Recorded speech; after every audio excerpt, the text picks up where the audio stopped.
It's Red Eye Radio. Gary McNamara and Eric Harley talk about everything from politics to social issues and news of the day. Whether you're up late or you're just starting your day, welcome to the show. From the Uniden America Studios, this is Red Eye Radio. All across America, we are Red Eye Radio. He is Eric Harley, and I'm Gary McNamara. Welcome, good morning. Thanks so much for being here this morning.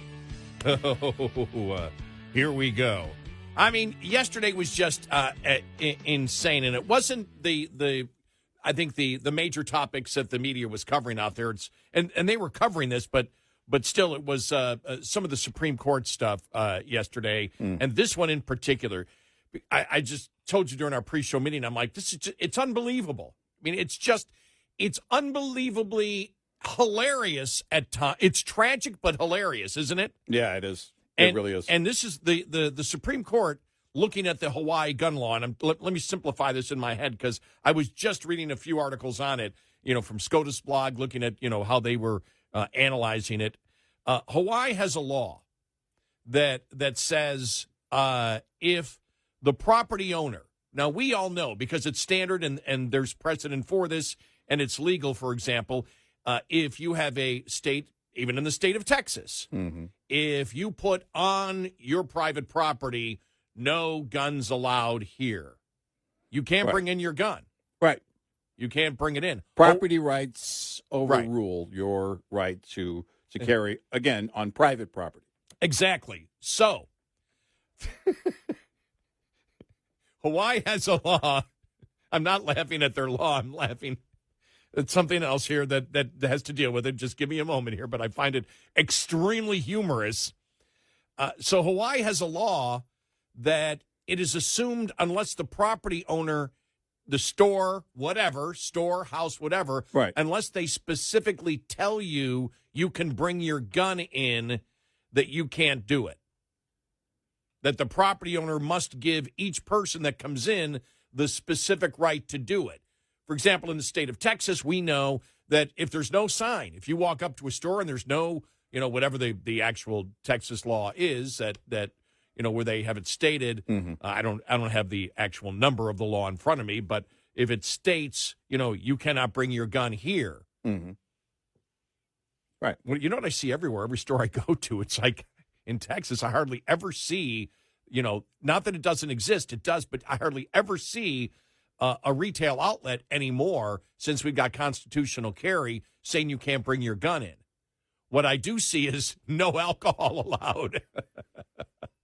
I see that everywhere I go. It goes, no alcohol can be brought into this store, and no alcohol. Yeah, some of the churches are getting kind of uppity about that. You don't do. Well, I'm thinking of specifically a Target that I go to. Yeah, and it's like every day, these huge sign: "Do not come in here and drink alcohol." Yeah, it's like, well, that's what I wanted to do. Well, I was coming up to pick up some eggs, bacon, and bread because of the storm coming up. Let me drink some alcohol while I'm shopping. You know what it comes from? There was a lot of migration from states that had laws where you could buy at retailers or at a bar and then just walk out onto the street with your alcohol, right? But it's called an on-premises license. So you can buy the alcohol at the retailer and then walk around the retailer. That's not the case in Texas. And I only know that because my nephew is a cop. Okay. And so they were having a problem in a town that he was working in. He was assisting, filling in for some at another town where he normally doesn't work, but they were having issues with that because they had people move in from other states. So, we've laid out what the law is, and it looks like, from everything from Amy Howell from SCOTUS blog and everybody else, that it seems like the majority of the justices were very sympathetic towards the gun owners, saying, no, if you put a sign up, fine, but if there is no sign up, you should be able to go in.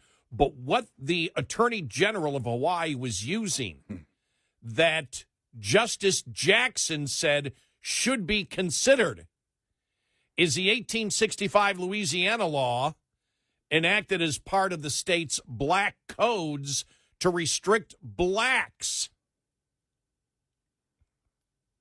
Wow. From carrying guns on any private premise or plantation that is private property without the property owner's consent. And reading here, Gorsuch questioned whether the court should consider the law at all, calling it an outlier. He said that for people who like to cite the black codes to support gun law restrictions, those laws otherwise would be garlic in front of a vampire. Alito echoed Gorsuch's point of view, telling Hawaii that the law was designed to prevent blacks from defending themselves against members of the Ku Klux Klan and racist law enforcement officers. Jackson suggested that the failure to consider the black codes would signal a problem. Somehow it would be racist to not consider using the racist law. Okay, we're done. I'm like, I'm done. I can go home now. I don't need to. They've come full circle. The left has gone full circle on the racism thing. Let me get this as Justice Alito talking about it here. Here we go. Here we go. Mr. Katyal, wasn't the purpose of the laws in the post-Reconstruction South that disarmed black people precisely to prevent them from doing what the Second Amendment is designed to protect, which is to defend yourself against attacks? They didn't want that. They wanted to disarm the black population in order to help the Klan terrorize them and law enforcement officers in that period, in that region. They wanted to put them at the mercy of racist law enforcement officers. So is it not the height of irony to cite a law that was enacted for exactly the purpose of preventing someone from exercising the Second Amendment right, to cite this as an example of what the Second Amendment protects?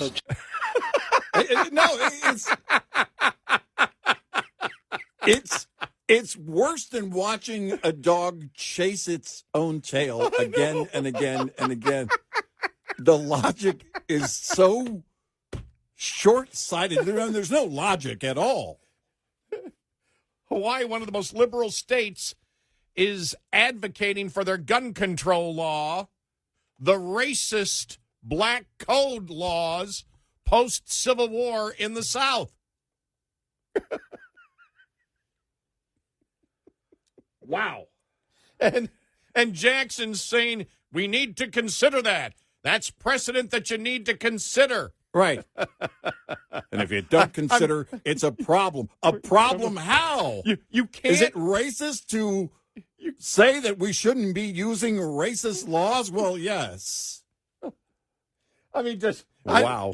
But they asked the wrong question. Was Don Lemon there at any point?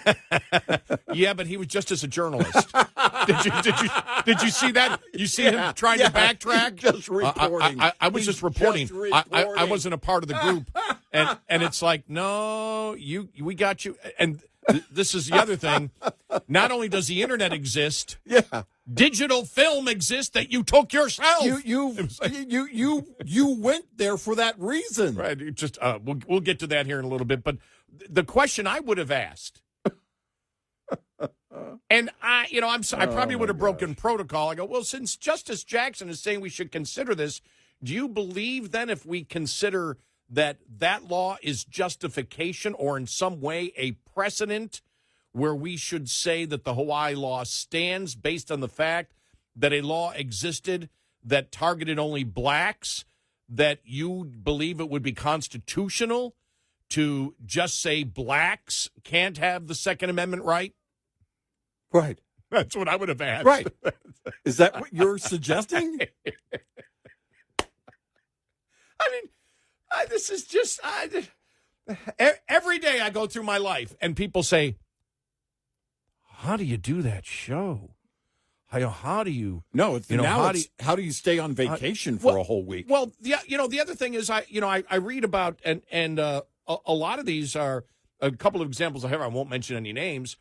Are conservative talk show hosts that either were let go or retired, whatever. They said, I'm so glad that I'm out of it, that I don't have to attention each and every day to what is going on. And I'm thinking, are you kidding me? Oh, my gosh. It's the most fascinating thing I could possibly imagine. Yeah. Yeah. It's entertaining. Everywhere you look. And entertaining is, it's tragic in a way. It's tragic what they're doing, but there's comedy in everything. And, man, I'm telling you, that was full of comedy yesterday. It's again, it's the left chasing its own tail over and over again. Oh, my God. Again, over the weekend, they're barging into a church. The radical left is barging into a church, claiming the moral high ground. I know. Huh? What? And then doubling down on it. Yes. That pastor is wearing a suit. What? That's when Don Lemon's like, oh, crap, I used to wear a suit. Yeah, exactly. Man, it is so backwards. That's all they got. It really is not just indicative of where the left is today, that whole barging in the church and everything, all the ridiculous things that were said by the protesters there. It's also, of course, it was going to happen in Tim Walz's state. You know what I mean? It just has that kind of stupidity to it. That dumbfoundedness just echoes like a Tim Walz speech. Yeah, it's a great point. And it's like, yeah, no, of course it happened in his state. Of course that happened in his state under his watch. Wow. It was just and that's the thing about everything that's going on now. Everything is it used to be that you needed the echo chamber of social media to kind of keep stories going. But it is so outrageous and radical right now. These stories just keep going. They just keep going. They just keep going. They just keep going. And whatever it is, anything the left is doing, and I don't know, I think we have more examples of they don't understand that the internet exists. They don't understand that YouTube exists. They don't understand people can Google things we'll get to this. And fact check. We'll get to this. We brought this up in our pre-show meeting. It was a short pre-show meeting, but it was hilarious. The actress Pam Grier on The View. Yeah. And she was born in 1949, talking about, they asked her if she experienced racism, and she said her mother had to cover her eyes because of the lynchings that were happening in Ohio. Yeah. When she was a young child. Right.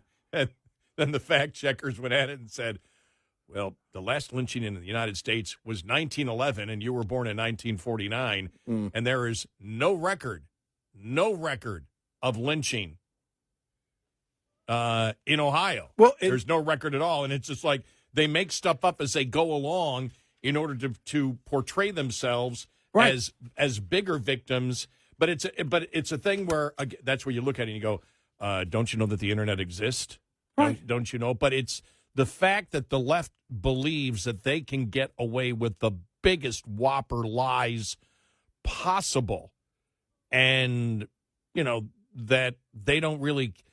I really don't know what it. Because it's. Could you imagine going on and making up the biggest lie about yourself? Because we do this each and every day. Mm-hmm. We're out there every day giving our opinions. Mm-hmm. That obviously could be fact checked in 2 seconds, and you make it personal about yourself. Could you imagine the grief we would take if we? Steven Tyler tells me that all the time. Exactly. He begs me through a court order to stop claiming I'm in Aerosmith. But the truth is the truth. I'm a Rock and Roll Hall of Famer. What are you going to say? This is the left.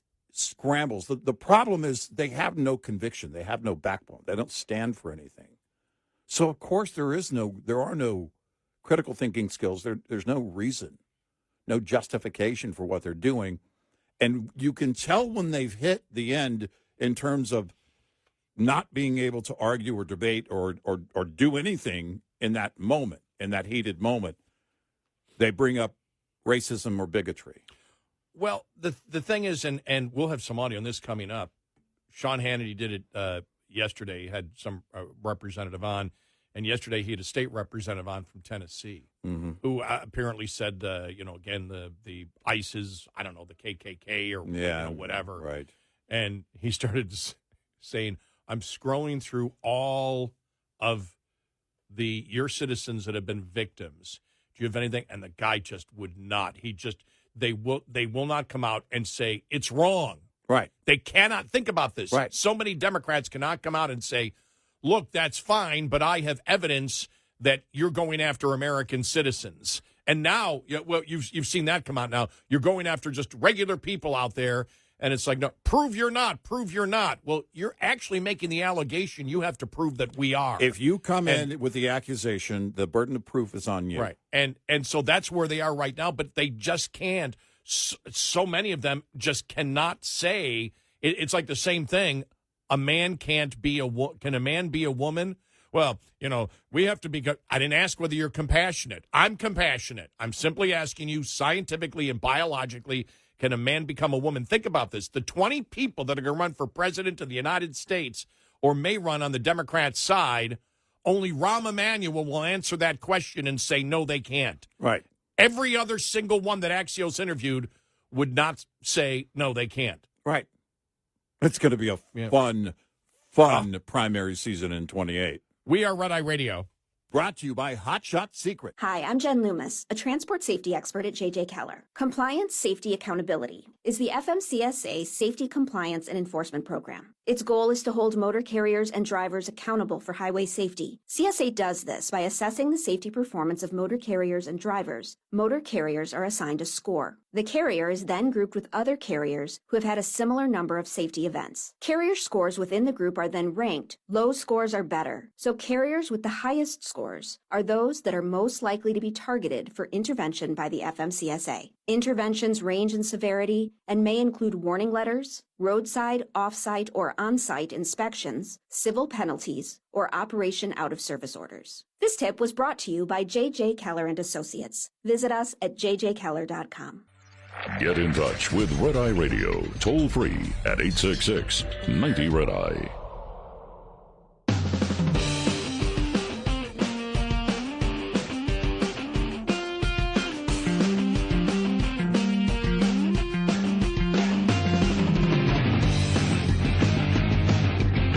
We're Red Eye Radio. He's Eric Harley, and I'm Gary McNamara. And then there's Josh Shapiro's book that claims Kamala Harris's people, when they were vetting him as a possible vice president, asked him if he was a double agent for Israel. Wow. That was like the first question. We talked about it. I know we did. We know why she didn't choose Shapiro. Right. Because of the anti-Semitism of people that vote for Democrats. Yep. And man, that was the first question. Are you a double agent for Israel? You know what my answer would be? Shut up. Well, you did that, you'd be a fascist too. See, you'd be a double agent. That would give them the right to go. See, when we just asked him one simple question, he told us to shut up. We asked him one simple question regarding Israel, and he told us to shut up. We'd like to vet you. Are you a pedophile? Yeah. Well, shut up. Oh, you must be. Oh, so you won't answer the question, huh? Okay. I guess we can move on to the next question. Or the next candidate.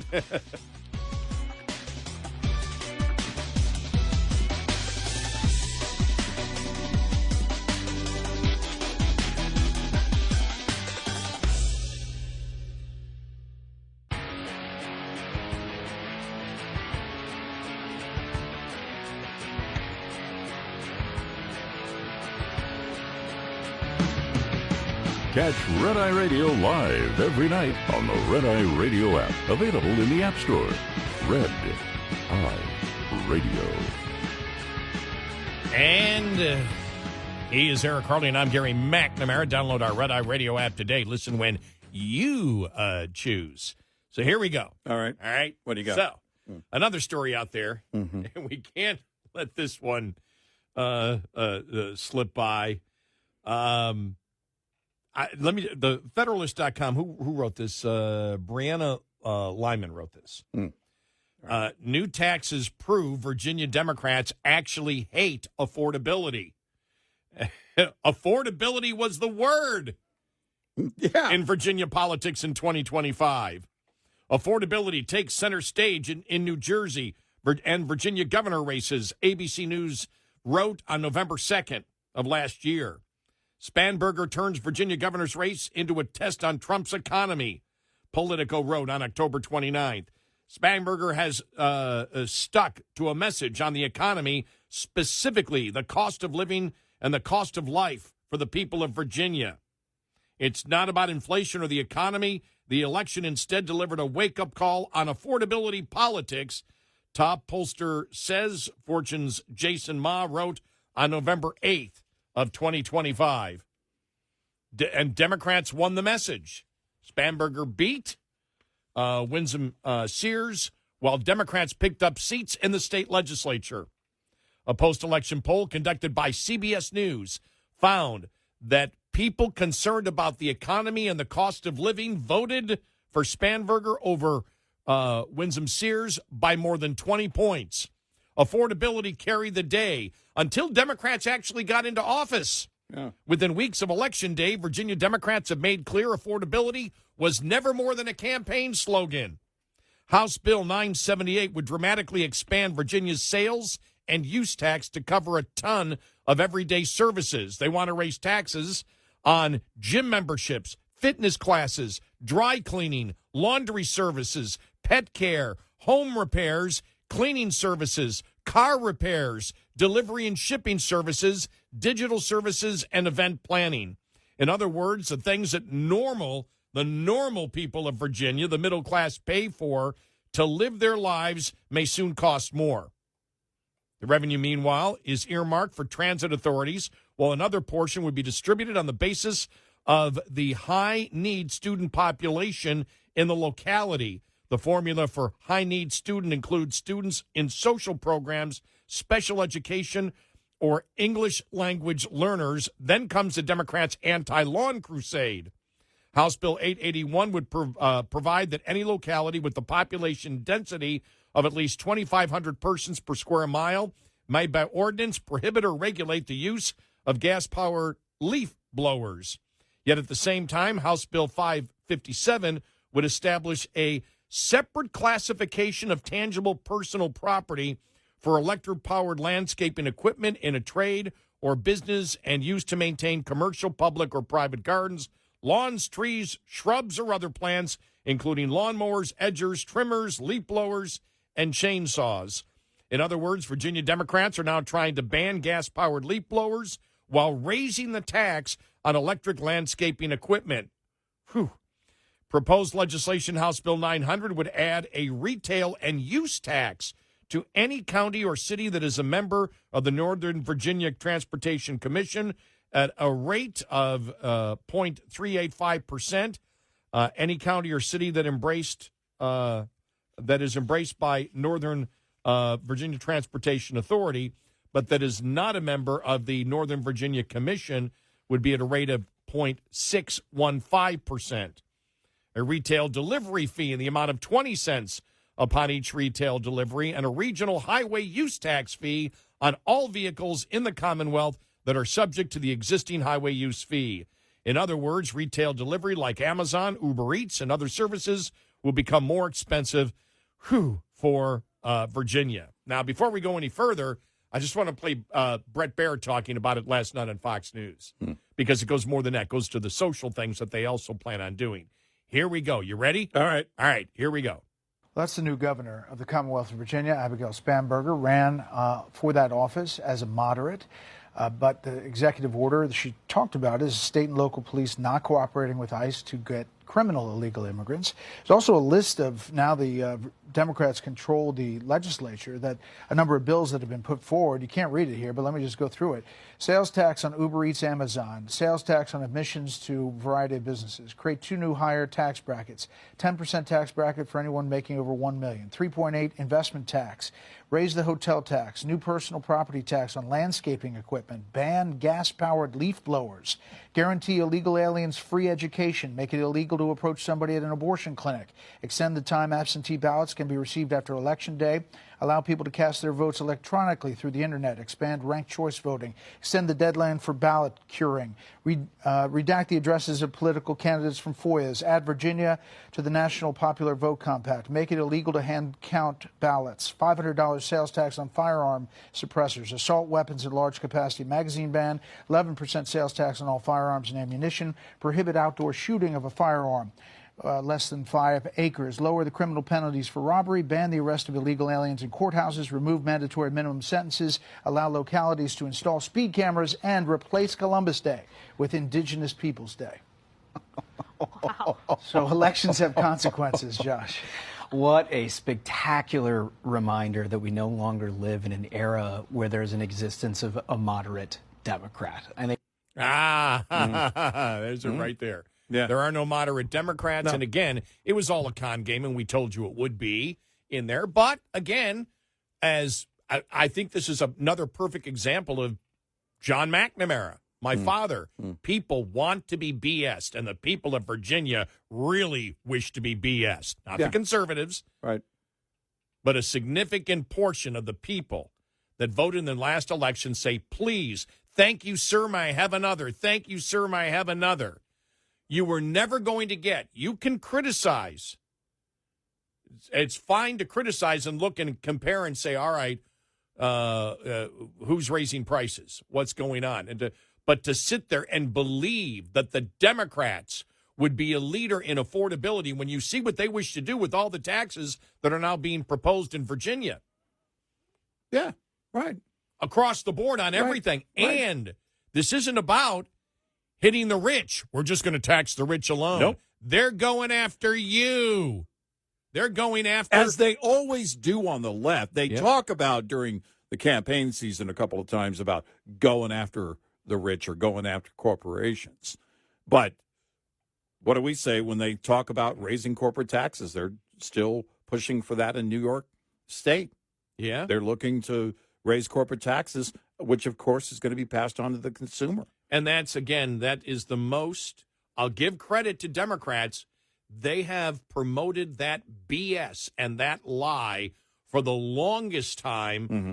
And I would say you can make the argument that the majority of the public has fallen into that. Oh, they still how they still buy into it is beyond me, but they do. Yeah. It's working. That by raising the corporate tax, you punish the companies, That's those right. evil companies, Right. when the companies pass it on to the consumer. Yep. And it's a hidden stealth tax that hurts the poor and the middle class the most. And Democrats are joyful, and the new populist Republicans that also throw out the same crap. Oh, yeah. Yeah. That, let's tax those evil corporations. And Right. they love it. They go, the people that vote for us are the biggest suckers in the world. Yep. We can tax them. We can make it a stealth tax, and these suckers believe that we're punishing corporations. Right. These people are idiots, and they keep voting for us. Yeah, if you're going to find a moderate Democrat in office right now, it'd have to be Josh Harley.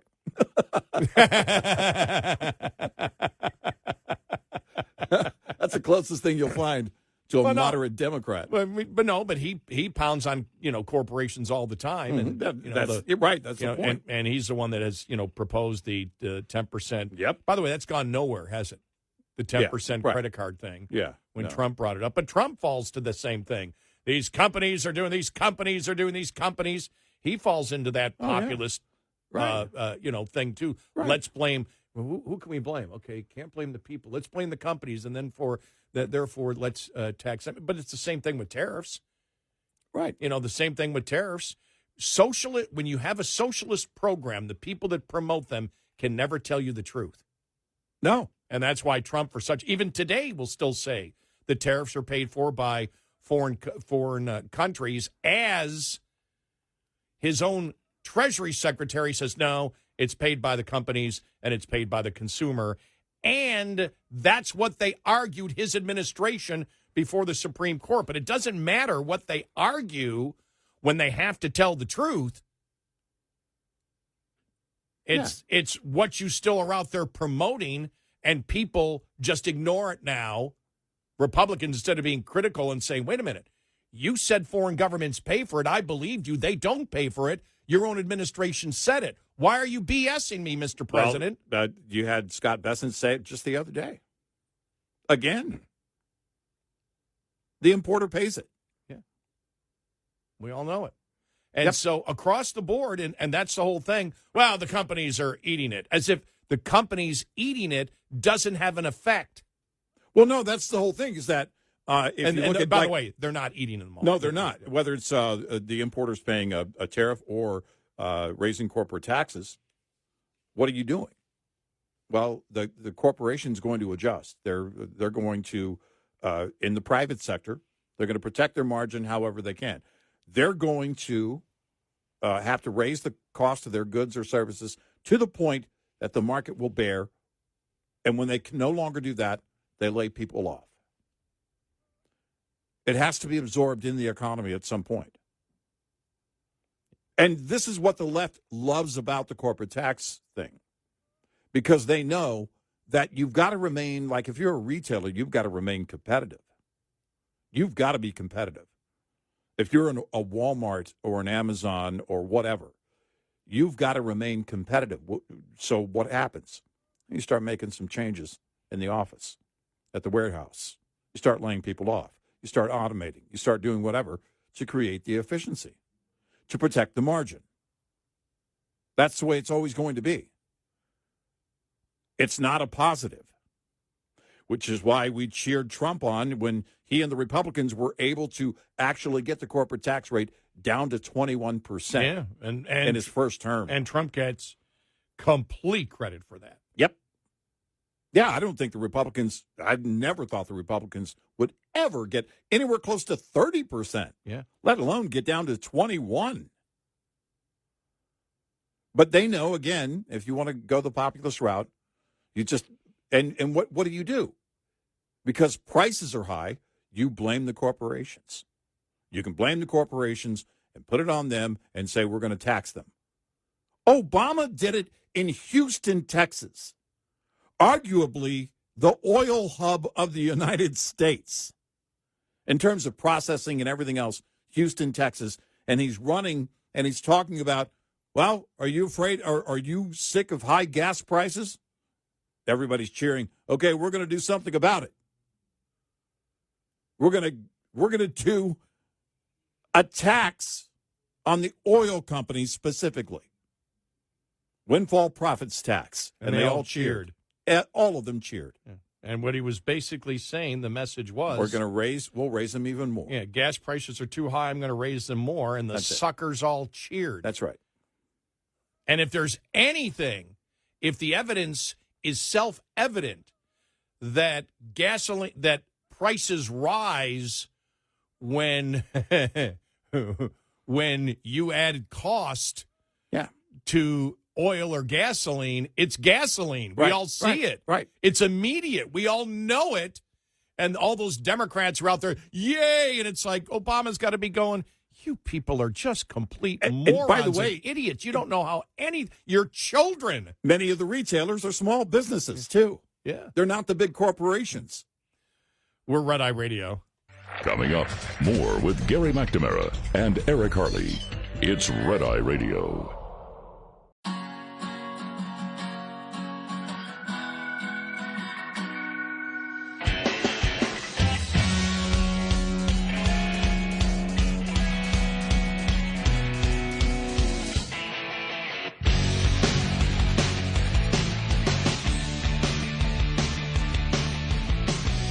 We're Red Eye Radio. He is Eric Harley, and I'm Gary McNamara. I heard that House Oversight Committee Chairman James Comer revealed that he had rejected a ridiculous offer from the Clintons for just a sit-down discussion, an unofficial interview regarding the Jeffrey Epstein investigation. They're like, nah, you need to come in under oath. It's like, no, we can't do that. Let's have it informal. I'd like to have just an informal discussion with you. Yeah, I was wondering if we could do this without all of that, formal stuff. Just me and you. I feel your pain. Like, he really thinks he's still in the late 90s, doesn't he? Hey, we don't need to do this, in front of everybody. Come on.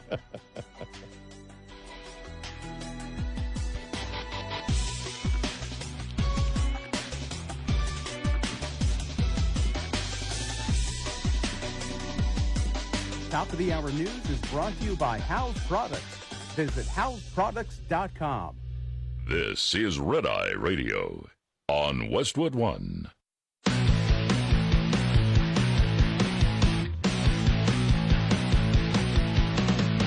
Now, it's Red Eye Radio. Gary McNamara and Eric Harley talk about everything from politics to social issues and news of the day. Whether you're up late or you're just starting your day, welcome to the show. From the Uniden America Studios, this is Red Eye Radio. All across America, we are Red Eye Radio. He is Eric Harley, and I'm Gary McNamara. Welcome and good morning. It was just one of those days yesterday where everything I looked at, I burst out laughing. Just one of those days, and I'm like, man, in the tragedy we call politics today, there is much humor in there. Yeah. And I want to play this audio cut. This is actually from a couple of days ago. I don't know how I missed this one. All right. And it was Scott Jennings with Julie, is it Roginski? She's a Democrat strategist. I've seen her around before. Okay. And, of course, talking about Minnesota and all this. And she starts going back to the civil rights movement, and this is classic, and blaming Republicans. Yeah. And Scott had to remind her she had the wrong party. Oh! Here we go. Listen to this. All right. You listen to Scott and you listen to all this rhetoric coming out of the Republican Party. These are the same people that defended opening fire hoses on protesters in the 60s on the Selma Bridge. I mean, these are people who consistently I think those were Democrats, people Julie. Who are Just for civil FYI. rights. Those Actually, are Democrats. Scott, those were Democrats in the 60s. Scott, people like you That was your party. exactly that kind of behavior. But thank you People for like- reminding hold on, everybody that Scott. Democrats People were like- against well, civil rights. How about this, Scott? Why don't you let me finish and stop interrupting? Because clearly, whenever anybody tries You're to the one score that brought a up point against you, just Democrats. talk I agree over with you. Democrats No, shouldn't Scott, have I been brought up the against fact civil that rights. you're the person. Yeah, look, he was finding middle ground with it. He agrees. He agreed. These things did happen, but they were Democrats. Right. I mean, she got that part wrong. And then she said, people like you do things like this. Right. It's like that. That's what happens when you run out of arguments. Right. No, you go for the personal jab. Yep. And what's the most personal you can get? That you would put fire hoses Right. Because Yes, exactly. because you think You're about a hate-filled person. But think about the logic here. The logic is because you agree with the federal government enforcing federal law right. that comes from the elected representatives of the people, that the vast majority of people, when you take Trump's name out of it, agreed. We saw the polls when Trump last January. It didn't illegal immigrants. It was, I think illegal immigrant criminals. They wanted the big focus on, which was like 80 to 90%, but still all illegal immigrants out of the country was like at 68%. Yeah. This is not a civil rights movement. No. They're trying to sit there and make it a civil rights movement about citizens of the United States here legally that were completely and totally oppressed in this country. They're trying to make the same analogy and then say when they can't win the argument, when they get it wrong, saying, that these are the GOP, these are the same people that defended opening hoses on protesters in the 1960s, and he had to correct her. She's furious. She's not ashamed that she got it wrong. There's no shame that she got it wrong. No. She doesn't say, "Oh, okay, well, still, I think then you agree with the Democrats of back then." Right. She didn't even do that. Yeah, she just made it about him at that point. Right. She simply said, and that's how you know you've lost the argument at that point. Right. Now, what I found interesting was this article. This is the Star Tribune, Minneapolis Star Tribune. We don't want to be like Minneapolis. Feelings on ICE surge reveal deep divide across the state. As the U.S. Department of Homeland Security's immigration enforcement stirs up the Twin Cities, ideological fault lines, by the way, are appearing as if they're just happening. No, they're just not happening. They were there all the time. Yes. You're just covering it. Ideological fault lines are appearing between the metro and greater Minnesota as immigration and customs enforcement agents descended on the Twin Cities in recent weeks, sparking protests, prompting neighbors to follow federal agents with whistles. Scott Brodeen had one passing thought. We don't want to be like Minneapolis. The St. Cloud City Council member said this week he thinks residents interfering with ICE operations, along with Mayor Jacob Fry's fiery comments telling federal agents to stay out of the city, is just setting up the Twin Cities for more chaos and possible violence. I don't want bad stuff to happen here in St. Cloud that could be avoided. Just let ICE do their jobs, and we will remain safe as a community. Similar sentiments can be heard in small town bars, cafes, and other gathering spots across the state, where the discussion is often different than the metro. Duh. What's playing out could actually make worse an already wide political divide between the metro area and the rest of Minnesota heading into the pivotal 2026 midterm elections. Responding to the growing ICE presence and goods death is proving to be a tightrope walk between acknowledging the increasing tensions without finding themselves in the limelight, wary of angering their next-door neighbors or constituents. While some talk openly about supporting ICE and law enforcement, others see ICE actions as unconstitutional or worse, which, of course, they're not. You may see it that way. It's a helpless feeling as a local official, said St. Cloud Mayor Jake Anderson. Some of this is trying to figure out how much of it is theatrics, political theater, and how much of it is trying to draw local officials to react. They went to a bar, and the owner made an exception to his personal rule of not talking politics at the bar. Okay. Yeah, all right. What he said, though, was when an officer of any kind or an ICE agent walks up to you and tells you to do something, you're supposed to listen, said Jimmy Croon, 63 years of age, who spends part of his year in Southern California and is familiar with the sight of armed Border Patrol agents. Now back in Minnesota, he calls protesters agitators that are interfering with legitimate policing. It goes on, to tell the other side of the story, right, that there's a ton of, because it makes it seem like everybody in Minnesota is the same way. Right. One of the coolest things that's happened to me in the past year, and this is because when I used to visit, when my mom was alive, my mom and dad was alive, I used to stay in their guest bedroom, which was my after college bedroom for a couple of years. It's where I lived. They built a new house, and I, moved in with them for a couple of years before I, went out to do this stupid radio thing. Yeah. How's that working for you? Actually, pretty well. At least it's fun. Yes, exactly. It's like, does it sound like I'm stressed? Actually, thanks to our great audience, seriously speaking, thanks to a great audience, the show's doing very well. We're very proud. Yeah. Very proud. Yeah, we had some great, unbelievable streaming podcast numbers. Yes. That just, and thank you so much. And we're grateful every day that you choose to be here. Yeah. Thank you. And we can't thank you enough. Thank you thanks. It's but one of the great things is I stay in a hotel now when I go back. And I stay at the Aloft Inn right across the street from the Buffalo Airport. All right. And it's a great, when I actually do, when I walk through the door. door. Sounds pretty cozy. Yeah, when I walk through the door now, Yeah. I actually walk through the door and say, "Honey, I'm home." They go, "Gary's here." and now weirdo again. And now they're looking. Now they actually look.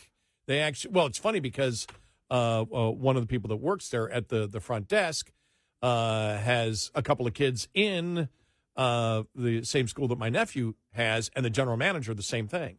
Yeah. It goes to the same school as my great nephew. Yeah. Not my nephew, my great nephew. Mm. By the way, the best thing about there, Mm. you ever go into a hotel room and you're laying in the bed and the television, you have to go over and it's got an extended arm and you have to move it and it's never like right in the right place. Yeah, yeah. The beautiful thing about this hotel is you lay in bed and the television's right there, right in front of you. Oh, wow. Yeah. It's perfect. I mean, Yeah. those little things make a difference. Like, there it is. Right. But they have a wonderful lounge area, Yeah. gas fireplace. It's really, really nice and everything else. Oh, And, I love that. And I have met the greatest people and they're all they're all traveling from somewhere. They're all from around the country or, they're doing business here or whatever. Well, I met a farmer from Minnesota over the summer there. And doesn't go into Minneapolis anymore.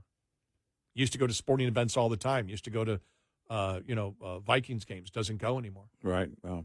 Because of the violence. And he just said, Yeah. we just don't go anymore. As big of a conservative as you can get. Yeah. And we forget sometimes because of the framing of different stories. And I'm so glad. I got to give credit to the Star Tribune. At least they went to the other side and said, what are other people saying? And I will say this, there's probably a ton of people inside of Minneapolis that disagree with what these agitators are doing. Oh, yeah. It's just they're afraid to speak up. They're like, my God, I'm not saying anything. I'm not going to jump in the middle of that. They're going into churches, for God's sakes. Right. Yeah. I'm just not saying anything. But no, I agree, but I can't say it because of the violent rhetoric coming from the left agitators out there. Well, we're in a situation now, and I compared it to the whole defund the police thing a few years ago. And it's in the heat of the moment, it makes it seem like this is where the Democrats or the far left thinks that they're winning because they see it and they see people responding in a certain way. Oh, wait, this is how we want them to respond. So we're winning this. We're the loudest voice in the room, in the church, wherever we want to be. Mm-hmm.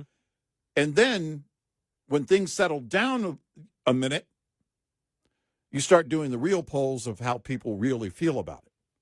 Well, no, we need to enforce our laws. And with defund the police, it was, well, I don't want them to defund my police. My police aren't a problem in my town. It's the other police. It's the bad police, which you and I have always made the point. Well, if there are bad actors in any profession, then you seek them out and you, one by one, case by case, you eliminate them. That's how you do it. You take them out of that profession. Of course, in the end, that's where it goes. Because whatever it is today, it isn't going to be tomorrow. When I say these protesters carry dry erase boards, it'll be something else tomorrow. They want this whole thing in two ways, this whole thing in Minnesota. They want it to cover up the whole fraud scandal and kind of melt it away. But they also wanted to renew the call to open the borders. They're trying to leverage it in two big ways here. But ultimately, you're not going to win on either one with the American people. You're not. There may be a discussion about protocol or whatever, but at some point, this noise will die down and they'll use their dry eraser and put up the new calls and go to the next town. That's how it's going to work. Well, you saw, it was a Black Lives Matter leader that was helping with that, the agitators going into the church the other day. Right. And then it became an entire thing of white supremacy and everything else. And you and I yesterday were saying, all right, okay, here's a transgender representative in Minnesota saying, okay, that the agitators need to even do more. Right. And go into more churches and do this. And I went, okay, how somehow are they going to fit the radical transgender movement into this. They're going to find a way, and we're sitting here trying to find stories where they're attempting to do that. Yep. But if you're trying to bring race into it and white supremacy into enforcing the laws, of the United States, and that's why you hear this rhetoric of they're the Gestapo, they're this. No, they're not. They're legitimate law enforcement. Yep. They're legitimate law. You saw the stuff with the masks. The mask is because, as has been pointed out, most ICE agents actually live in the community where they work. Yeah. And they wish to out them. Right. They wish to out them. That's why the masks are going. And they are. It's doxing. And you're Hold right. on. It's full-time. And we all know it. And they ignore that part of it. And they encourage it. Yep. And you see it with the agitators. Find out who they are. Find out who they are. Find out who they are. Find out who they are. Yep. That's the entire point. It's the intimidation doing it. So we know, what's going on. And ICE agents right now face a lot more fear than FBI agents or TSA or anybody else out there that may be in the federal level because of the coordinated threats towards them. Well, the coordinated and implied threats towards them that you enforce this, we're going to find out who you are, we're going to dox you, and then you're always going to be looking over your shoulder. And what have you done? You've enforced the laws that the elected representatives of we the people have created. Those laws went through the Democrat process in this country, and you're saying we don't care about the democratic process. We want what we want, and we want it now, and we're willing to lie about it. We're willing to agitate. We're willing to have sacrificial lambs that we can turn into martyrs. Yep. Well, after the shooting, the liberal activist media couldn't wait to announce the name of the agent that was involved, which was inevitable that was going to happen because of the shooting and the nature of it. Yeah. This is how, and they think, again, they get a win here. Well, we'll just engage with these agents. And so when we engage and there's going to be a report based on that, then we'll get the name from the report. We'll dox them however we can. This is what they're out to do. They're out to target them. We've seen it. We know what's happening. And yet the left thinks they're winning. We are Red Eye Radio. This morning's USDA Farm Report is brought to you by House Products. Tested, trusted, guaranteed since 1920. For the most part, increased production and price forecasts from the prior month are noted in USDA's January meat outlook. World Agricultural Outlook Board Chair Mark Jekanowski says some exceptions include tight supplies that are kind of dominating the market for cattle and beef. So year over year, beef production expected to be down 260 million pounds. Despite month-over-month production increases forecasted for beef in 2025 and 2026. Meanwhile, broiler production projections for last year were slightly lowered from the previous month, while broiler production for 2026 note month-over-month and year-over-year increases. In terms of global meat trade, most of the changes this month were relatively minor. Pork exports for 2026, we raised 65 million pounds this month. Year over year, they would be up about 123 million pounds. I'm Rod Bain reporting for the U.S. Department of Agriculture in Washington, D.C. This report brought to you by Cenex Fuels and Lubes. Lines open for your calls. 866-90-RED-EYE on Red Eye Radio.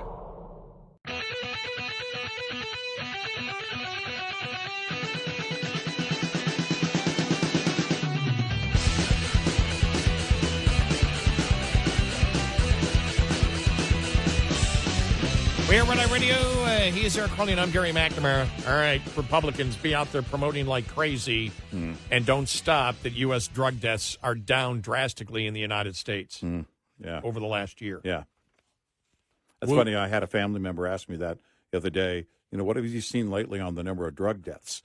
And I said, I know they're down, but now new information shows they're down drastically. They're way down. We'll get to that, except Arizona. Interesting. Saw Arizona's. It was interesting because I was reading on X, people from Arizona talking about it, going, well, yeah, because we don't care about the Democrats don't care about the border. Yeah, well. And so it was just really interesting, but I would need more information as to understand why Arizona is up higher. Yeah. Has in fact increased it. But we'll get to those numbers coming up here in a little bit. And just a great audio. Great audio coming up. You won't want to miss it. Democrats are nuts. I swear to God.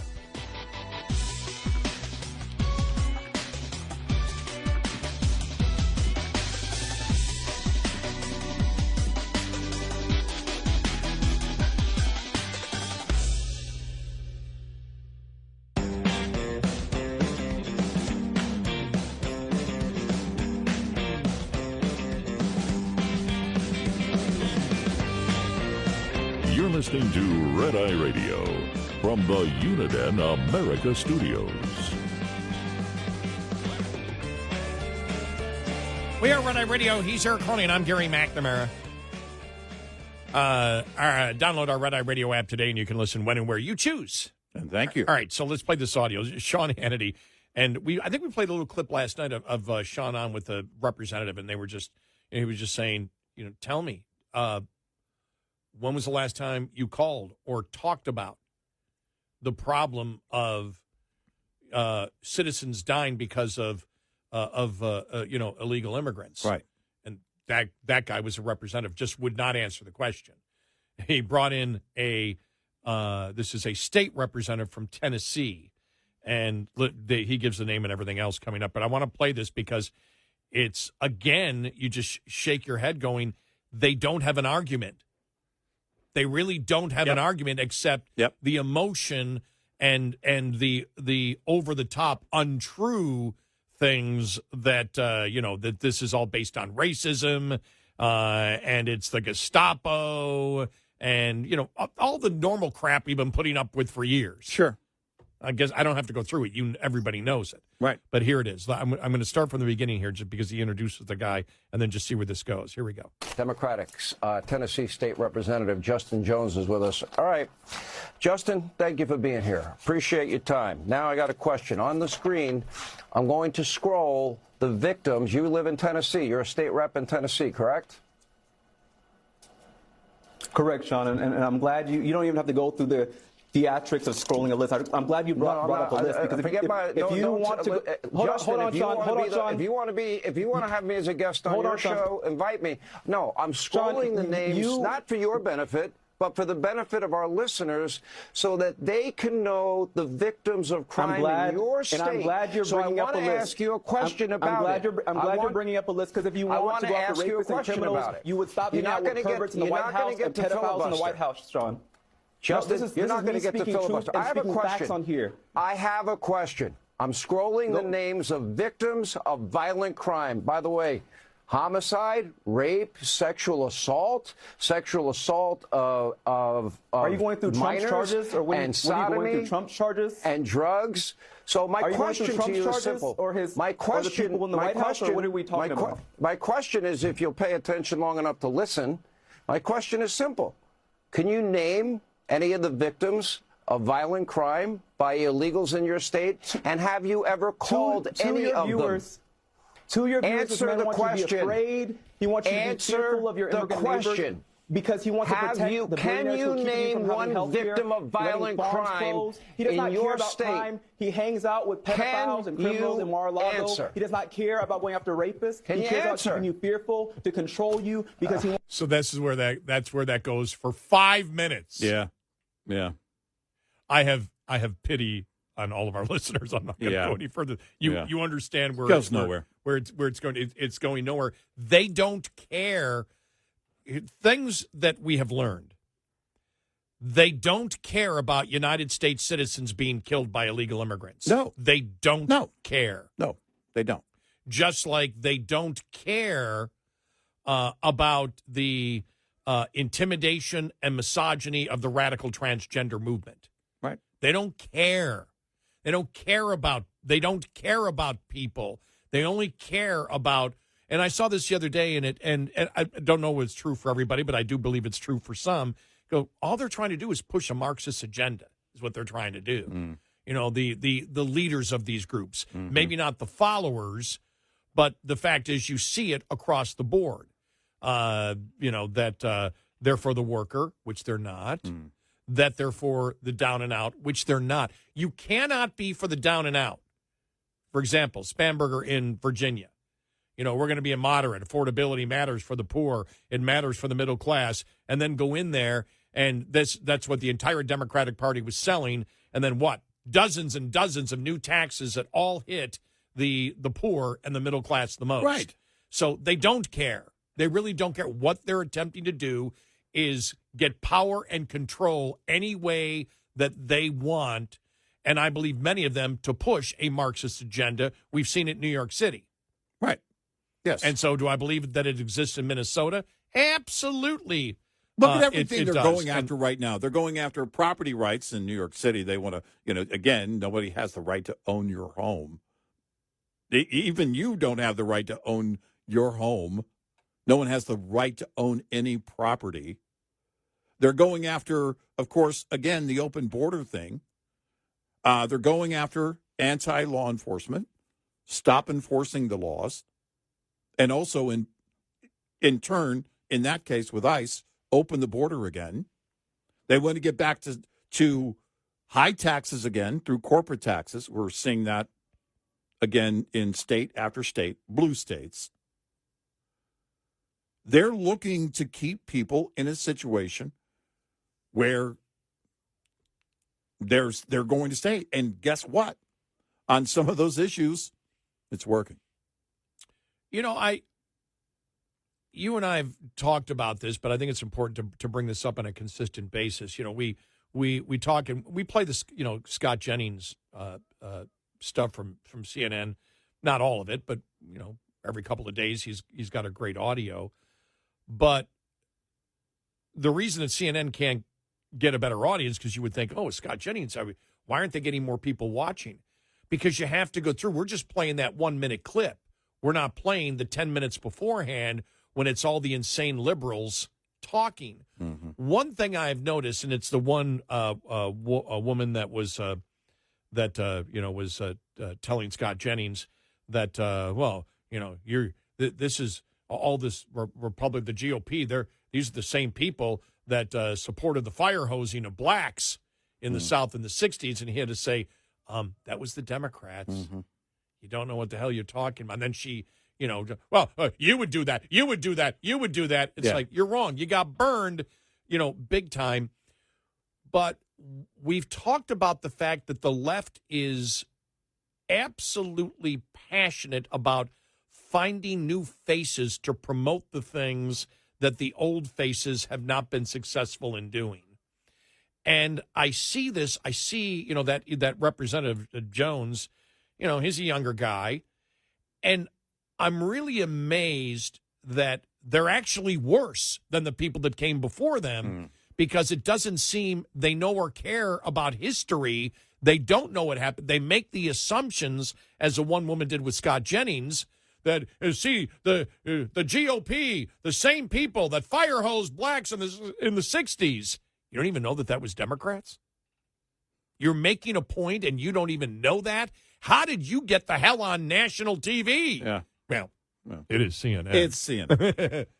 and then the, who was it? There was another young guy. I mean, you had, David Hogg was on for a while. You don't see him much anymore, do you? No. No, you don't. Because he couldn't make a salient point. You've got another, who was the actor's son who was on? And arguing with Scott Jennings. I don't recall. Oh, man, I just can't think of it. This goes back a few months ago. But they got another guy, young guy that looks like him, and Scott Jennings was just going, who are you, basically? Where do you come from? They're bringing in all these young, fresh faces who know less about history because the left has to we've got to find a new face. We're not going to change the insanity of what we believe. We need to find somebody who can market it. You know, that was the whole thing with Gavin Newsom. Look, he's got Pat Riley, L.A. Lakers coach from the late 80s, early 90s. He's got his kind of hair. Maybe we can sell him. He doesn't look insane. His eyes aren't bulging out of his head with insanity. And so maybe he can sell the insanity because the people that look insane can't sell the insanity. So we've got to find someone else. He didn't work out. They've got nobody. So they're looking for younger people. And, okay, these people, they've got the right look. They got the right look. But there's nothing inside their brain. Well, you know, and some of the old school, they're so desperate. I mean, Don Lemon is basically podcasting live from a church. That's how desperate he is. That's a great point, though. They're not getting any better. They're desperate to be relevant. You know, Keith Olbermann. All of them that have kind of faded off of the TV, and now they're just sitting in their bedroom, staring into their cell phone, going, "Hey guys." Was it Mike Douglas's son? I don't know. Can't remember who it was. It might have been. I don't remember. I can't. It was a famous actor, a young kid, and was just like, "Dude, you're clueless. Yeah, you're absolutely clueless." Right. And it seems as if that's what they're looking for, because, you know, CNN's trying to find it. You know, the CNN especially is trying to find, you know, these young people to do it. Yeah. And it's really, I mean, it's just, it's not working for them ratings wise. But the problem with Scott Jennings is the fact that you've got to go through 5-6 minutes before you get to his 30 seconds. And nobody's willing to sit through that, right? Because it's just pure insanity. Right. What was it? Michael Douglas's son. Okay. All right. It was Michael Douglas's son then. Okay. All right. I thought it was, yeah. All right. And he's young, and then it was like Scott Jennings. There he is. This is a young kid, and you know, and there was something that Michael Douglas wasn't happy with it. And then there's some of the comment because he's bullying a young kid. Yeah. Sorry, you get in the arena of ideas, right. That doesn't hold water anymore. Right. How dare you go after their families? How dare their families jump in? You should have known I can't swim. What? I mean, seriously. Well, when you mention, I'm glad you mentioned Olbermann, because it's good to bring back that the people that have been thrown overboard are trying to find legitimacy again. And so when you brought up Don Lemon. Yeah. No, he's just trying to be relevant. When you brought up Don Lemon, it's like he's trying to get back somehow. Yeah. He's trying to be relevant again. Olbermann, Olbermann's the best, which I mean is the worst. Right. But I mean, he's just the best when it comes to humor, because his argument, and he's always going after Riley Gaines if nobody is paying attention to it. Right. He's always pounding on Riley Gaines and saying, you're just angry because you were a mediocre woman swimmer and you can't compete against these people. Yeah. It's like, that's your argument? No, you need to get out of you need to get out of the basement, and you need to form some kind of better argument. And it's like, no, I'm just going to get angrier and more vicious at Riley Gaines and tell her that she's a loser and she really wasn't a good swimmer to begin with, and that's why she's against men competing against women. I'm That's like, right. You're trying to sell that. Right.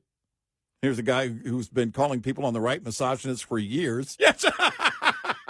Going after a woman completely and promoting that men should be able to take her place in sports. Right. You can't write this, Hollywood. That's why everything's imploding in Hollywood. Oh. Everybody's just leaving, going, we can't compete with this. We can't. We can't. You actually believe, when I first heard Olbermann doing it, I'm like, I'm being punked. That's the first thing I thought. Right. I'm being punked because nobody would attempt such an asinine argument, which is why where you are at today, where Axios, not a conservative publication at all, right, went out and talked to the top 20 people that may run for president, and they just will not answer the question about whether a man can be a woman. Right. They right. just won't answer. Well, you Right. know, we need to be concerned. Well, should this? They won't answer the. Think about that. One of the most basic scientific facts that we all know, and they won't answer it. Right. Yeah. They And- won't. They won't debate it. They won't have a conversation. You know, we played that audio cut from Sean earlier to demonstrate the fact that they just refuse to have a conversation. And why is that? They can't debate. They can't. They can't. Couldn't answer the question. And I'm thinking that what he was saying, because I couldn't fully understand it, was, you know, Trump and Epstein. Yeah, right. That's what it was about, Right. right? Yeah. That's Right. It's like, sorry, dude, Yeah. not going to work. It isn't. We are Red Eye Radio. We'll be right back with more Red Eye Radio with Eric Harley and Gary McNamara.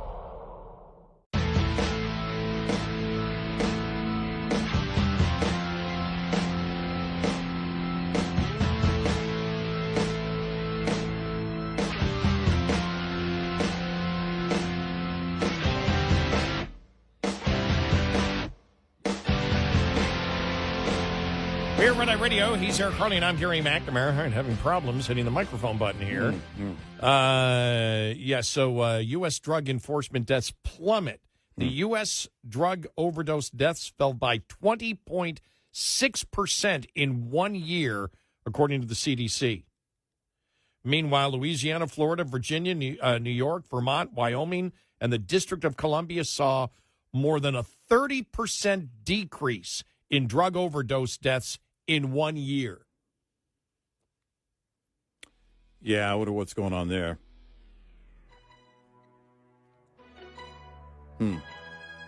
A border state, but, you know, we'll see. I guess also it could be something local. There could be a local trend that's going on in some of the towns or cities.